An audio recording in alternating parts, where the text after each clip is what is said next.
Quelle est la différence entre un hibou et une chouette? Est-ce une affaire de sexe ou pas? Non, pas du tout. Donc la chouette, c'est pas la femelle des hiboux, mais en fait la seule différence entre hibou et chouette, c'est des petits plumes sur la tête du hibou. Ça s'appelle les aigrettes, la chouette elle n'en est pas. Donc la blague sur le hibou qui est le mâle le plus heureux du monde, parce que sa femme est chouette, laisse tomber. Le petit faucon cresserelle qu'on voit souvent à côté de l'autoroute qui fait le vol Saint-Esprit, ça s'appelle. Le vol stationnement. Quelle est la différence fondamentale entre un aigle et un faucon? En fait, les aigles sont déjà beaucoup plus grands, bien sûr. Les ailes sont beaucoup plus larges pour planer plus facilement.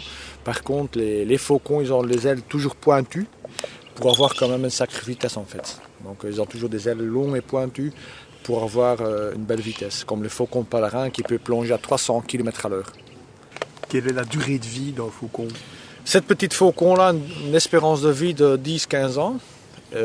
Comme les buses qu'on voit encore souvent dans les spectacles, c'est 30, 35, 40 ans. Les aigles, 60 ans. Même le condor, il a une espérance de vie de 90 ans en fait. Ah, quelle est la différence entre le faucon, l'aigle et le condor précisément? Le condor, c'est un vautour. Qui est le prédateur du faucon? En général, les rapaces et par exemple des martres. Où trouvez-vous les animaux qui servent au spectacle? Chez des éleveurs. Tous les rapaces sont tous nés en captivité. Quel est le poids moyen de ce genre d'animal? 2 kilos. Et quelle est la vitesse de vol maximum? Pas beaucoup. Ça c'est jamais calculé en fait. C'est pas des oiseaux qui volent vite. Avec les faucons qu'on sait, parce que c'est des oiseaux qui volent tellement vite. Mais ceux-là ils volent pas.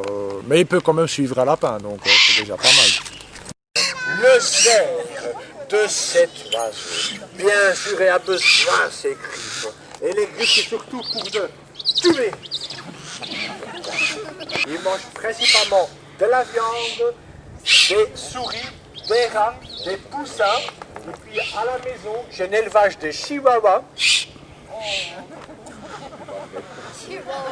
Et des caniches. La viande est beaucoup mieux. Cette buse-là, c'est quand même pas la buse d'ici, donc elle n'a pas la même caractéristique comme notre buse qu'on voit chez nous.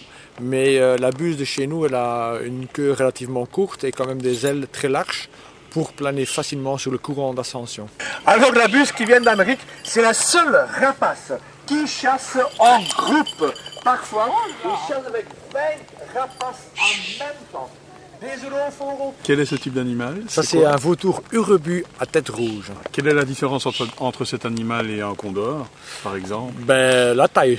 Celui-là, il pèse environ de 1,5 kg et le condor, il va jusqu'aux 15 kg. Quelle est sa caractéristique en termes de nourriture? Il s'attaque à quel type d'animaux? Il n'attaque pas. C'est des charognards, donc il mange principalement des proies qui sont déjà morts. Quelle est la différence entre les vautours qui viennent d'Amérique et ceux qui vivent sur le continent européen? La différence, elle regarde dans le nez. On peut regarder travers. Ça, c'est typiquement un vautour d'Amérique en fait. Les vautours de vieux monde, donc d'Europe, Asie, ils n'ont pas. C'est seulement les vautours de nouvel monde qui ont un trou dans le nez. Et ils ont un odorat bien développé. Et quel est son prédateur? Quel est le charognard du charognard? Ils se battent un peu entre eux, mais bon, les vautours ne tuent pas vraiment des autres animaux. Mais ils doivent vraiment faire attention pour les autres prédateurs. Ça dépend où qu'ils vivent. Ça peut être des loups, ça peut être des renards, ça peut être des martres, donc des chasses sauvages.